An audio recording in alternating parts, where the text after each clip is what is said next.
Actually kasi since nasa healthcare ako, 5 days talaga from Monday to Friday talaga ang pasok ko. So halimbawa, may pasok ako ng 8:30 to 12.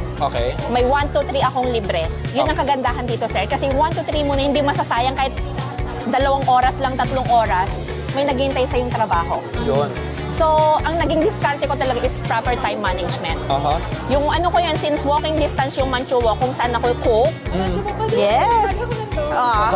Cook ako doon. So, ganun.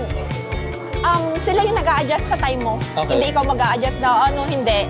Halimbawa, malate ka, sabihin mo lang sa manager mo, malilate ako, so okay lang yan. Ganon. Tapos, papasok ka ng 4 to 6 sa school. Mamaya uli, 7 to may trabaho ka uli. Ang ganda, tuloy-tuloy.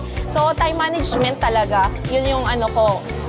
Yun, may pasok kasi kami everyday kasi healthcare nga. Pero, Oo, ganyan din yung friend ko. pero nga, proper time management talaga.